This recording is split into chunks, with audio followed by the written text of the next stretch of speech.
Oke, baik. Assalamualaikum warahmatullahi wabarakatuh. Di sini di pertemuan ke-13 kita akan bahas tentang teori berpusat pada tugas atau task center approach. Nah, teori ini juga digunakan akhirnya dalam tahap konseling seorang konselor atau seorang peksos. Jadi teori ini akhirnya menjadi dasar penggunaan tahap intervensi yang dapat dilakukan oleh seorang peksos atau konselor dengan pemberian tugas-tugas kepada dia. Ini juga berkaitan dengan yang sebelumnya atau di solusi.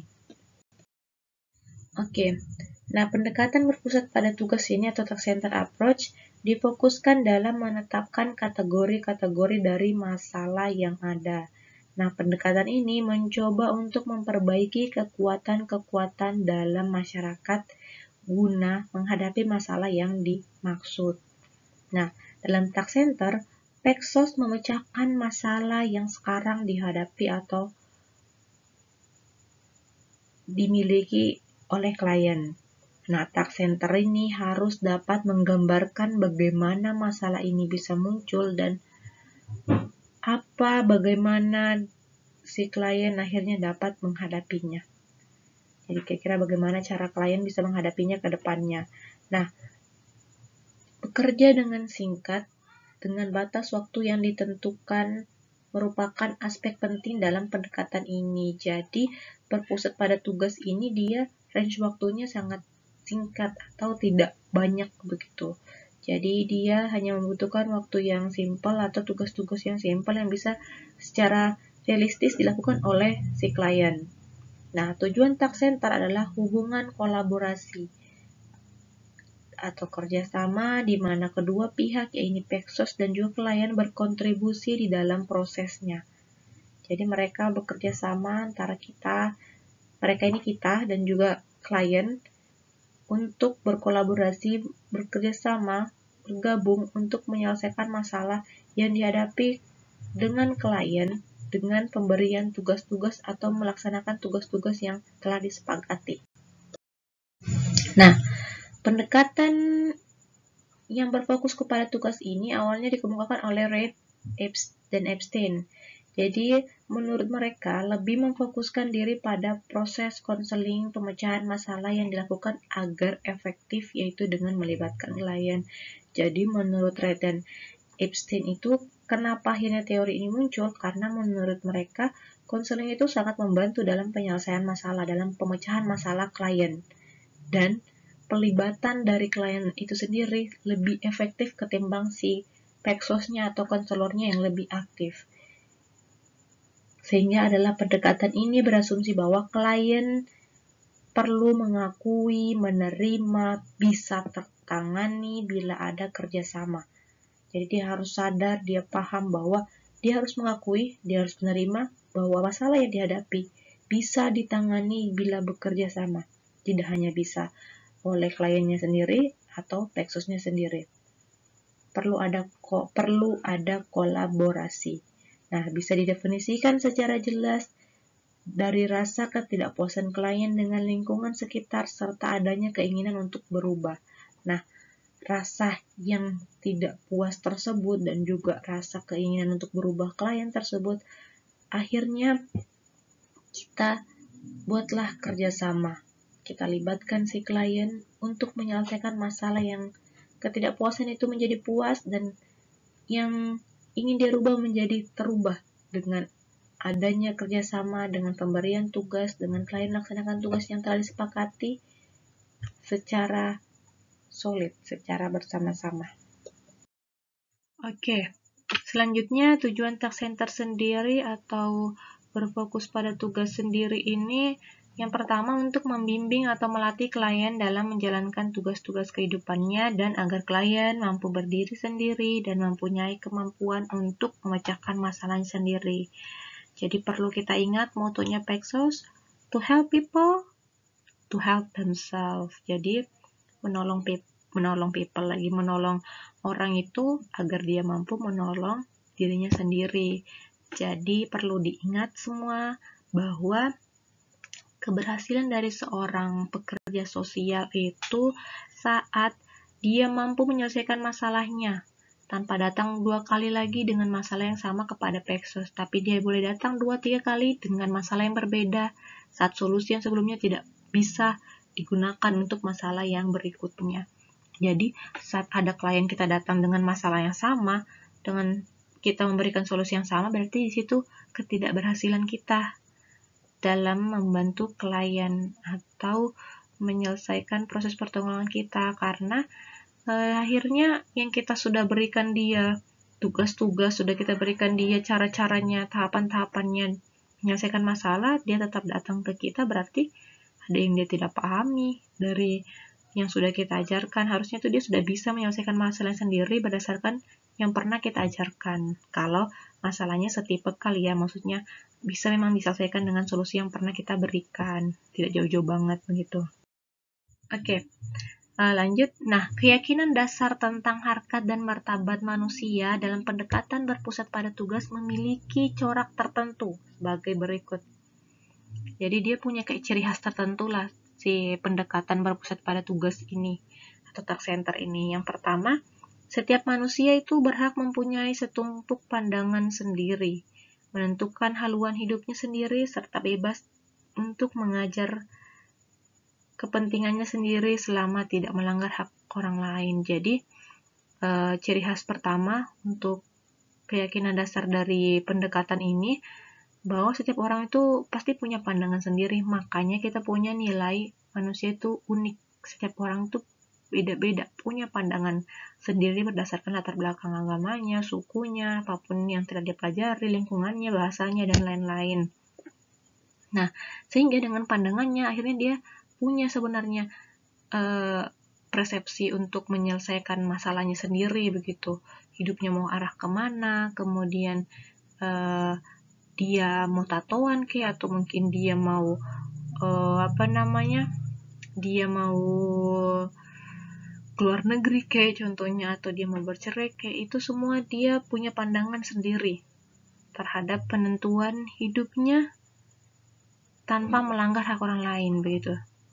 Yang kedua, ciri khasnya manusia pada dasarnya berhalak baik, dapat diandalkan dan dapat dipercaya, sehingga kita saat memberikan tugas nantinya atau kita menyepakati tugas nantinya, kita yakin bahwa dia akan melakukan dengan baik, dengan diandalkan dan dapat dipercaya. Begitu juga poin pertama, bahwa saat kita sudah bersepakat tentang tugas-tugas yang akan dilaksanakan, kita tahu bahwa itu adalah pandangannya, bahwa dia mampu menentukan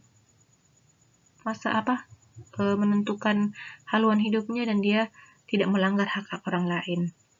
Nah, ini adalah kayak dasar-dasar lah saat kita yakin bahwa saat kita berkolaborasi, bekerjasama dengan klien, manusia ini dasarnya seperti ini. Jadi sehingga kita bisa mempercayai klien 100%, juga mempercayai klien dengan baik. Nah, kemudian yang ketiga, ciri khasnya bahwa manusia itu seperti makhluk hidup yang lain, membawa dalam dirinya sendiri kemampuan, dorongan, dan kecenderungan untuk mengembangkan diri secara maksimal. Jadi, kita perlu sadar juga, yakin juga bahwa klien itu sama dengan makhluk lain, dia akan melakukan hal yang semaksimal mungkin atau yang terbaik yang bisa dia lakukan untuk menyelesaikan masalahnya. Kemudian yang keempat, cara berperilaku seseorang dan cara menyesuaikan dirinya terhadap kehidupan yang dihadapinya selalu sesuai dengan pandangan sendiri terhadap diri sendiri dan keadaan yang dihadapi. Jadi, si klien itu pasti akan mampu menyesuaikan saat mungkin kita berikan tugas A, ternyata ada kendala, dia akan menyesuaikan sedikit, bergeser atau mungkin merubah sedikit polanya atau ritmenya, waktunya. Inilah yang kita sadar bahwa manusia itu punya kemampuan menyesuaikan diri, sehingga saat kita berikan tugas bisa jadi akan tidak tepat banget pelaksanaannya, cuma intinya sama, hanya mungkin beda penggunaan waktunya, atau mungkin dia sedikit kombinasikan dengan apa. Nah, yang kelima, seseorang akan menghadapi persoalan jika di antara unsur-unsur dalam gambaran terhadap diri sendiri timbul konflik dan pertentangan. antara siapa saya ini sebenarnya dan saya seharusnya orang yang bagaimana. Jadi kita juga harus sadar bahwa manusia itu akan menghadapi konflik, baik konflik eksternal sama orang lain maupun konflik dengan dirinya sendiri. Dia bisa jadi akan bertentangan atau menimbulkan pertanyaan yang dia juga baru sadar. Sebenarnya dia siapa? Kenapa dia harus lakukan ini? Kemudian dia seharusnya seperti apa? Akan ada konflik. Contohnya saya ini suami, saya harus mencari nafkah. Berarti idealnya saya cari nafkah karena saya suami begitu. Mungkin karena dia tidak kerja, akhirnya itu akan ada pertentangan konflik di situ. Dia kayak tidak terlalu mengindahkan bahwa dia harus mencari nafkah karena dia suami, padahal dia mungkin senang main game di rumah. Nah, ini adalah dasar-dasar dari harkat dan martabat manusia yang perlu kita pahami, sehingga saat kita memberikan tugas atau menjalankan proses pertolongan, kita tahu, kita yakin bahwa oke, si klien punya pandangan sendiri, kita harus hargai pendapat solusi atau tugas yang dia mau lakukan, kemudian dia berakhlak baik, kemudian dia mampu mengembangkan, dia akan bekerja secara maksimal, kemudian si klien akan dapat menyelesaikan dirinya saat dia mendapatkan masalah, dan dia juga akan menghadapi persoalan konflik di dalam prosesnya ini mungkin. Tapi sadar bahwa dia memang akan menghadapi atau dia memang harkat martabatnya di situ. Kita perlu memahami itu sehingga kita tahu bagaimana cara merespon saat salah satu dari harkat martabat ini muncul atau mungkin tidak muncul. Oke. Nah, pendekatan atau teori ini hampir sama dengan teori sebelumnya, bahwa akhirnya teori ini sangat berpengaruh atau sangat membantu terhadap proses atau tahapan atau intervensi dari Pexos, terutama pada konseling. Nah, konseling menggunakan pendekatan berpusat pada tugas, memperhatikan yang pertama, kalian itu harus tahu apa yang tugas-tugas akan diberikan atau yang disepakati, terus dia harus terima terhadap tugas-tugas yang sudah dirancang. Kemudian dapat dipecahkan melalui tindakan bersama Pexos. Jadi tugas-tugas yang telah dibuat ini dapat dipecahkan. Jadi contohnya seumpama kayak tadi, kita sudah tentukan tujuan utamanya dia ingin bercerai. Caranya tidak bercerai, komunikasi, memperbaiki komunikasi, berliburan keluarga, sharing dengan keluarga. Nah, cara mencapai tujuan ini dengan memberikan dia tugas-tugas. Jadi teori ini bisa dikaitkan sama yang solusi tadi. Tahapannya bisa ambil solusi, tugas-tugasnya dalam mencapai atau menyelesaikan spesifik tujuannya bisa menggunakan tugas yang ini, pemberian tugas-tugas ini. Nah, kemudian yang ketiga dapat didefinisikan secara jelas. Jadi, tugas-tugas yang kita berikan harus jelas, betul-betul kayak komunikasi. Itu komunikasi seperti apa? Menyapakah? Mengajak cerita sebelum tidur kah, ngobrol kah, teh bareng keluarga kah. Jadi dia harus jelas komunikasinya seperti apa. Tidak hanya komunikasi secara pengertian luas, tapi lebih rinci lagi seperti itu. Kemudian yang keempat, memperhatikan berasal dari sesuatu yang klien ingin rubah dalam hidupnya. Jadi kita harus ingat lagi apa nih yang ingin dirubah atau tujuan klien ini apa. Berkaitan tidak sama tugas-tugas yang diberikan. Kira-kira kalau tugas ini diberikan akan berubah tidak tujuannya. Nah, itu kita perlu perhatikan kembali. Kemudian tugas yang diberikan itu berasal dari klien yang keinginannya. Jadi bukan karena maunya si keluarganya kah, atau maunya pihak luar, atau bukan dari si klien itu sendiri. Jadi karena klien yang tahu banget keluarganya, tahu banget masalahnya, makanya kita harus memperhatikan bahwa ini adalah kemauan klien. Tugas-tugas ini juga kemauan klien, bukan cuma kemauan Pexos atau mungkin kemauan orang lain di luar. Oke, selanjutnya kita akan bahas tipe masalah yang dapat menggunakan task center ini. Jadi masalah-masalah apa saja yang memungkinkan kita menggunakan task center ini atau pemberian tugas yang fokus ke tugas. Yang pertama adalah konflik interpersonal, yang kedua ketidakpuasan di dalam hubungan sosial, yang ketiga masalah dengan organisasinya, kesulitan dalam menjalankan peran, masalah keputusan, tekanan emosional, dan sumber yang tidak memadai. Nah, tipe masalah-masalah yang menurut thread ini akan kita bahas satu persatu di selanjutnya. Oke, pendekatan task center ini atau teori task center ini sangat bisa digunakan di beberapa masalah yang dihadapi klien. Nah, beberapa masalah yang bisa dihadapi klien atau yang akan dihadapi klien dan bisa menggunakan pendekatan berpusat pada tugas.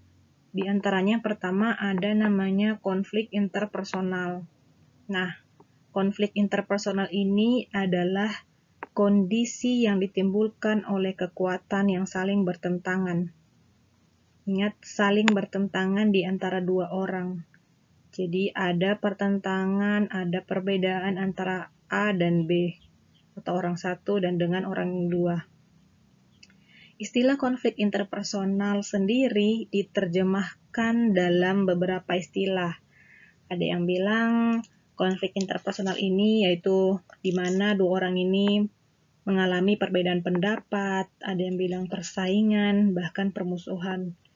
Nah, konflik interpersonal ini sangat erat biasanya di lingkungan kerja klien, atau bahkan kalian mungkin di sekolah dulu ada persaingan untuk juara, ada persaingan untuk menjadi yang terbaik, ada perdebatan di dalam kelas ataupun di tempat kerja.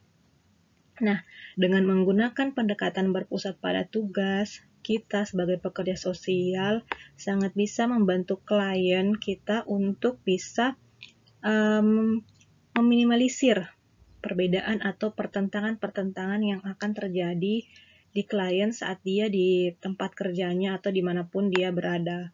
Nah, dengan menggunakan pendekatan berpusat pada tugas atau task center ini, klien nantinya akan diberi tugas-tugas atau beberapa task-task, tugas-tugas di mana klien akan lakukan untuk dia implementasikan di tempat kerjanya atau mungkin di sekolahnya agar konflik ataupun perbedaan yang bisa terjadi atau sering terjadi antara dia dengan temannya atau dia dengan bosnya atau dia dengan koleganya itu dapat menurun atau berkurang.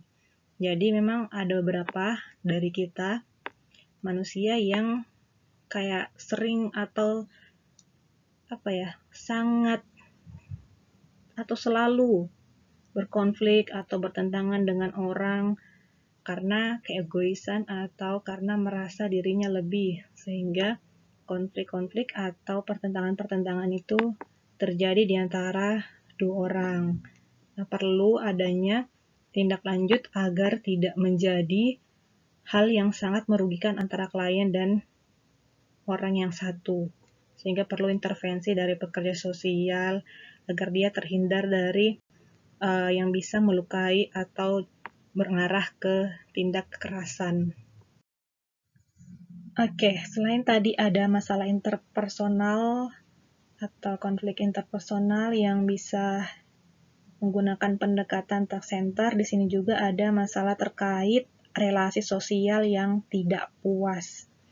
Nah, di sini relasi sosial diartikan sebagai cara-cara individu bereaksi terhadap dirinya. Jadi cara-cara seseorang bereaksi atau bertindak terhadap dirinya. Nah, relasi atau hubungan sosial ini menyangkut juga tentang penyesuaian dirinya terhadap lingkungannya. Seperti saat dia makan sendiri, berpakaian sendiri, patuh pada peraturan, dan lain-lain. Nah, perlu kita pahami bahwa hubungan sosial ini diawali dari rumah sendiri yang kemudian berkembang dalam lingkungan sosial yang lebih luas seperti sekolahnya atau di teman-teman sebayanya. Ada kejadian di mana anak-anak yang di rumahnya dari umur bayi sampai dengan 6 tahun atau 7 tahun, kemudian dia harus sekolah. Nah, saat dia sekolah akan ada perubahan yang tadi saya bilang, ada perkembangan lingkungan sosial di mana di rumahnya dia hanya bertemu ayahnya, ibunya, saudaranya, tiba-tiba dia harus ke sekolah, ke tempat baru, melakukan aktivitas baru, kebiasaan baru, dengan orang-orang juga tentunya baru. Ada guru, ada teman-teman sebayanya. Nah, terkadang ada masalah kesulitan anak berhubungan sosial dengan teman sebaya. Dan ini biasanya disebabkan oleh pola asuh yang penuh dengan unjuk kuasa oleh orang tua. Jadi terkadang ada masalah yang anak hadapi di tempat baru terkait tentang relasinya atau hubungannya dengan lingkungan sosialnya, itu disebabkan karena pola asuh orang tua.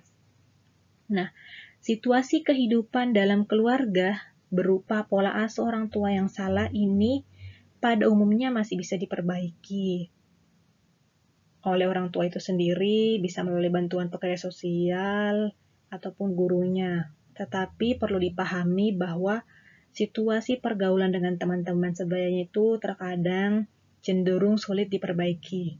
Ini menurut Sunarto. Jadi, kalian yang punya adik atau keponakan, lihat-lihat memang atau nantinya kalian akan punya anak, perhatikan pola asuh kalian atau perhatikan good parenting kepada anak kalian agar nantinya saat anak kalian ke tempat baru dari PAUD ke SD, SD ke SMP ke SMA, kemudian kuliah, saat dia mempunyai relasi sosial yang baru atau lingkungan sosial yang baru, dia tidak kesulitan karena pola asuh yang salah atau kurang baik. Nah, bagaimana pola asuh yang kurang baik? Jadi contohnya di rumah, orang tuanya hanya membiarkan anaknya main di rumah atau kurang memberikan anaknya aktivitas-aktivitas yang bisa membantu anaknya bersosialisasi dengan orang lain, entahkah dengan tetangganya ataukah dengan orang-orang di tempat umum. Nah, jika memang di kondisi seperti di kota, tetangganya mungkin jarang main di luar karena lebih sibuk di gadget, ajaklah anak-anak tersebut main ke tempat permainan ataupun ke mall, di mana anak tersebut akan terbiasa atau terlatih di mana bertemu dengan orang, dan kita bisa melihat bagaimana anak itu atau keponakan kita, sepupu kita, akhirnya berperilaku saat dia di tempat umum. Kalau kita melihat ada kelainan atau ada hal-hal yang sepatutnya tidak dia pertunjukan. Contoh, ada anak-anak yang sering tiba-tiba meludahi orang, atau tiba-tiba mencubit orang, atau tiba-tiba berbuat kasar kepada orang di sekitar yang tidak dia kenal. Padahal orang itu tidak melakukan apa-apa kepada anak tersebut. Nah, itu adalah respon-respon atau reaksi-reaksi negatif yang ditimbulkan anak karena dia kurang atau belum paham bagaimana bersosialisasi dengan baik dengan orang lain. Nah, sehingga saat hal tersebut terjadi, perlu langsung kita pahamkan kepada anak, kita beritahukan kepada anak bahwa hal itu tidak boleh dilakukan lagi, atau membuat anak mengerti, memahami bahwa hal itu tidak baik dilakukan, sehingga dia bisa mengingat lagi ke depannya untuk tidak melakukan hal tersebut. Jadi, besok-besoknya kita harus memahamkan dia bahwa hal itu tidak boleh dilakukan. Nah, inilah relasi-relasi sosial yang bisa terjadi di klien atau di seorang anak yang kesulitan akhirnya berteman atau mempunyai teman di sekolah karena dia yang jarang bertemu dengan orang lain karena dilarang oleh orang tuanya. Itu termasuk pola asuh yang kurang baik, atau di mana anaknya kurang konsentrasi. Nah, itu juga hal-hal yang perlu penanganan, sehingga disinilah perlu pekerja sosial dan juga gurunya dan bahkan orang tuanya dan serta keluarganya untuk membantu agar relasi sosial anaknya bisa baik dimanapun dia berada. Kemudian, masalah lain yang mungkin bisa menggunakan task center adalah kesulitan dalam penampilan peran dan pengambilan keputusan. Nah, di sini kesulitan dalam penampilan peran saat masalah-masalah yang berkaitan dengan tidak terlaksananya peran-peran dalam kehidupan personal atau sosial dari klien. Jadi saat dia menghadapi masalah atau hambatan yang menyebabkan dia kesulitan menampilkan perannya, sehingga dia perlu kita berikan tugas-tugas yang berfokus pada tugas. Jadi contohnya seorang kakak yang akhirnya akan punya adik.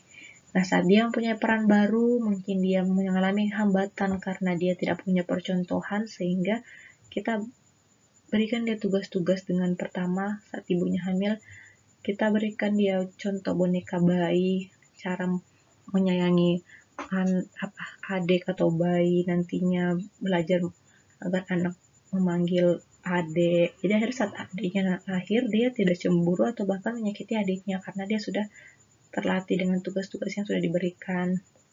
Kemudian masalah keputusan, yaitu masalah-masalah yang berkaitan dengan kebingungan atau kebimbangan seseorang dalam pengambilan keputusan.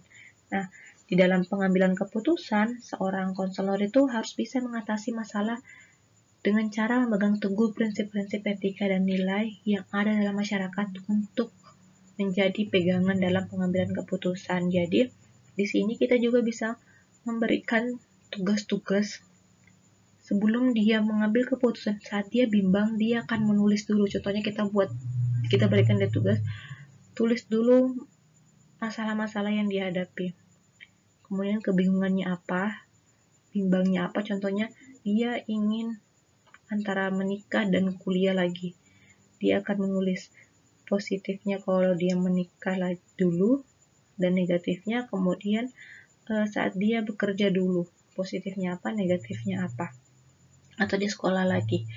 Nah, kemudian dia akan lihat mana yang paling banyak positifnya. Disitulah keputusan yang bisa dia ambil. Nah, ini adalah tugas-tugas sederhana yang bisa akhirnya membantu si klien mengambil keputusan dengan memperhatikan nilai etik berdasarkan dari positif negatif yang telah dituliskan oleh klien. Nah, kemudian masalah stres emosional reaktif juga. Di sini suatu perasaan atau kondisi yang ditujukan kepada orang lain secara tiba-tiba muncul. Kayak kemudian lah, kayak cewek itu biasanya kan tiba-tiba menangis, tiba-tiba marah, tiba-tiba cemburu, tiba-tiba KZL. Nah, ini kita juga bisa bantu dengan membuat kayak agenda. Jadi kita buat tanggal 1, 2, 3, 4 sampai 30 hari, kemudian kita bikin emosi kayak senang, marah, kecewa, kesal, sedih, beberapa emosi-emosi yang bisa ditimbulkan. Kemudian kita kasih warna. Tanggal hari ini, tanggal 1, kita emosinya apa saja. Senang, ternyata kita juga sedih, kemudian kita juga kesal. Nah, itu kita kasih warna berdasarkan tanggal dan juga mood kita saat hari itu. Nah, sehingga kita bisa tahu bahwa kita punya tingkat ketidakstabilan emosi seperti apa, dan itu kalau memang sering banget terjadi, kita perlu ketemu dengan psikiater. Kalau memang tidak, ya kita menyelesaikan sendiri bagaimana caranya agar emosi kita yang tidak stabil itu bisa tertangani dengan baik. Nah, kemudian ada sumber daya yang tidak memadai di sini. Misalnya sumber daya manusia, alam, teknologi, atau lainnya, sehingga menimbulkan masalah pada kehidupan klien. Nah, ini kita juga bisa berikan klien itu tugas-tugas untuk bagaimana caranya menggali sumber-sumber yang ada di sekitarnya yang dia tidak sadar, atau bahkan mungkin di daerahnya tidak ada sumber itu, tapi daerah tetangga ada, atau mungkin tingkat provinsi ada, dan kita bisa mengakses hal tersebut. Nah, ini proses pertolongan berpusat pada tugas. Jadi pertama kita gali dulu masalahnya, terus kita tentukan fokus masalahnya, kita tentukan prioritas masalahnya, mau masalah apa dulu yang ditangani dari sekian banyak masalah.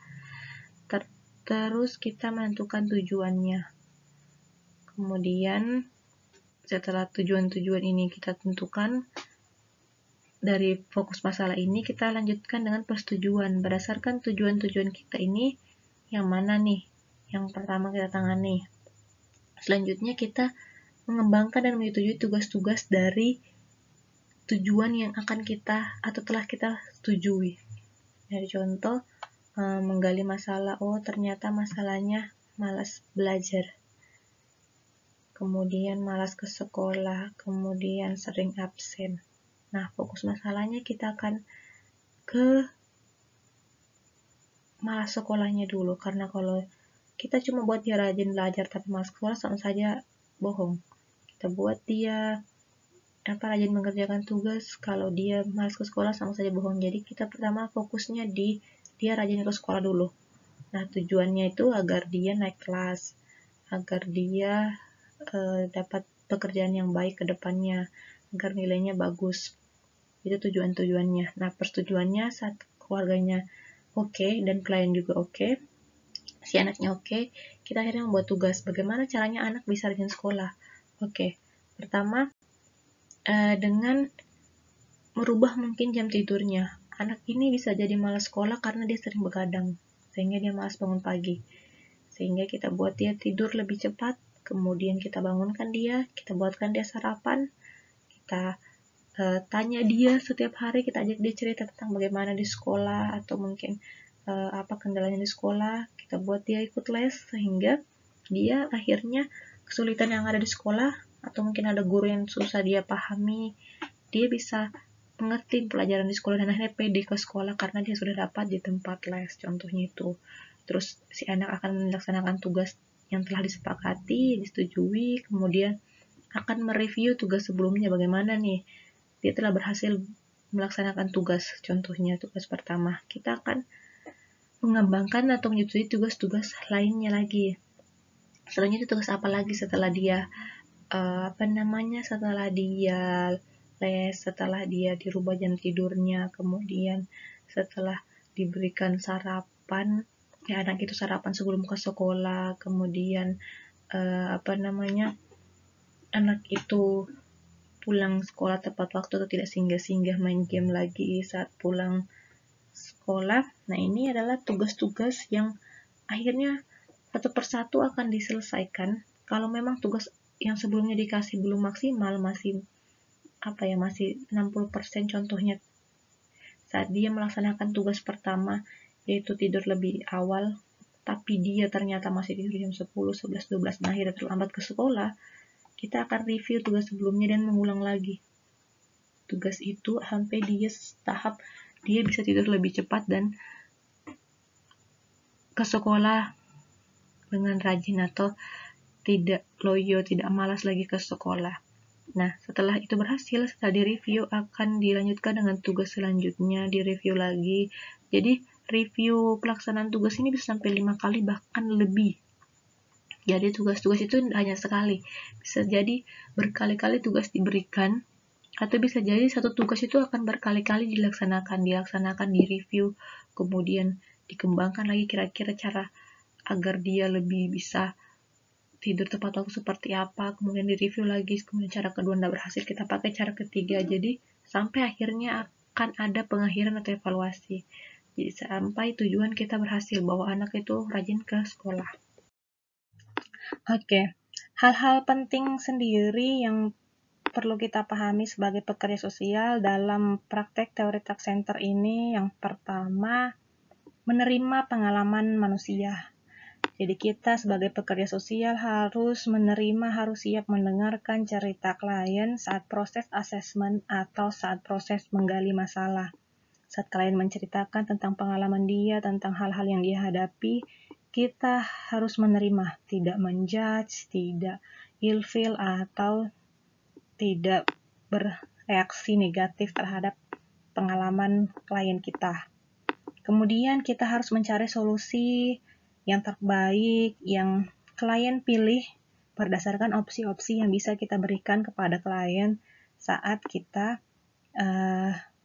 mendapatkan inti dari masalah, kemudian dari masalah-masalah yang klien telah ceritakan, yang mana yang sangat urgent atau sangat perlu ditangani secepatnya. Kita kemudian memberikan beberapa opsi-opsi solusi untuk dapat digunakan untuk menyelesaikan masalah tersebut. Kemudian hal penting lain di mana fokus pada kompetensi. Jadi kita fokus pada kompetensi yang dimiliki juga klien, di mana kekuatan-kekuatan apa yang bisa tingkatkan yang ada dalam diri klien, seperti mungkin dia rajin, dia bertekad, kemudian dia disiplin, dan juga yang ada di luar klien, mungkin orang tua mendukung, keluarga yang lain juga mendukung. Dan hal penting lain itu fokus pada tingkah laku daripada emosi. Jadi kita lebih memberikan tas-tas atau tugas-tugas yang berfokus pada dimana menyelesaikan masalah klien dengan tindakan-tindakan atau tingkah laku yang sangat bisa dilakukan oleh klien, daripada membuat klien marah-marah atau mengeluarkan emosinya. Kemudian menghindari menyalahkan. Nah tadi kalau memang klien punya sesuatu yang diceritakan, kemudian mungkin menurut pekerja sosial ada yang perlu disalahkan, itu hindari.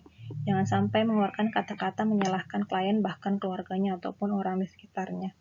Kita hanya perlu mendengarkan, kemudian membantu klien memilih yang mana masalah yang perlu diselesaikan, memberikan opsi-opsi solusi, kemudian meningkatkan kompetensinya, kekuatan-kekuatannya, dan kita intervensi. Jadi ini perlu dipahami ya, kita sebagai calon-calon pekerja sosial terkait praktek teori task center. Oke, karakteristik dari task center sendiri, yang pertama fokus pada klien.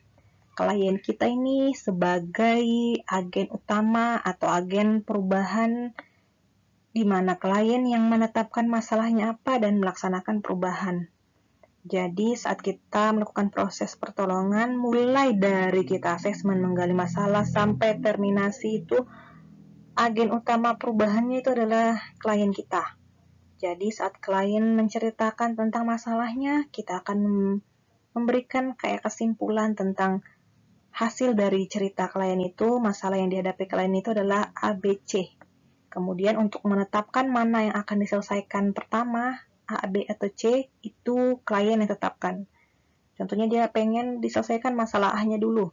Oke, kita selesaikan dengan opsi-opsi, kita berikan dia lagi opsi-opsi solusi untuk yang bisa digunakan klien dalam menyelesaikan masalahnya. Dan di opsi-opsi ini, klien yang harus bisa bergerak aktif atau aktif dalam melakukan perubahan. Nah, kemudian target perubahan adalah masalah dalam keluarga dan relasi interpersonal, entahkah peran sosialnya, entahkah dalam membuat keputusan, atau menjamin sumber daya, dan reaksi terhadap stres situasional. Jadi, yang tadi sudah kita bahas, ada beberapa ada tentang konflik interpersonal dan sebagainya, itu target-target perubahan yang perlu kita tangani bersama dengan klien dan keluarganya juga bisa, agar hal-hal yang menjadi masalah itu bisa terselesaikan, relasinya menjadi baik, peran sosialnya juga bisa dia jalankan, dia dapat membuat keputusan, dia bisa menggali sumber daya yang ada di sekitarnya, dan bisa mengatur stres atau bebannya di mana saja dia berada. Jadi dia bisa bereaksi dengan baik saat menghadapi stres situasionalnya. Kemudian karakteristik task center ini perencanaannya singkat atau short term. Jadi dia tidak begitu lama, tidak sampai bertahun-tahun. Jadi saat kita sudah memberikan dia tugas-tugas, kita sudah memberikan opsi-opsi solusi, kemudian kita review, kemudian dia mengalami perubahan, itu intervensi kita sudah terselesaikan. Tinggal kita melihat perkembangannya ke depan seperti apa. Oke, jadi secara garis besar atau mungkin kesimpulan dari yang telah kita bahas di atas, bahwa model task center ini atau teori atau pendekatan ini itu perlu dipahami, yaitu di mana pendekatan ini khusus pekerjaan sosial bisa gunakan, yang menekankan pada pemecahan masalah yang klien pertimbangkan penting untuk diselesaikan melalui seperangkat tugas kecil. Jadi perlu kita pahami bahwa ciri khasnya task center ini sendiri di mana saat klien kita memiliki masalah dan dia merasa, ini masalahku perlu sekali ditangani, perlu banget ditangani atau perlu diselesaikan dengan cara pemberian tugas-tugas kecil, namun tugas-tugas ini akhirnya sangat mempengaruhi atau berpengaruh besar terhadap perubahan atau pemecahan masalah klien kita. Jadi ingat ya, dari kata task-nya itu ada tugas. Yang akhirnya tugas-tugas ini memfokuskan dia untuk menyelesaikan masalahnya yang perlu ditangani. Oke, saya rasa cukup. Jika ada pertanyaan bisa lewat grup ataupun di Japri juga boleh. Terima kasih. Assalamualaikum warahmatullahi wabarakatuh.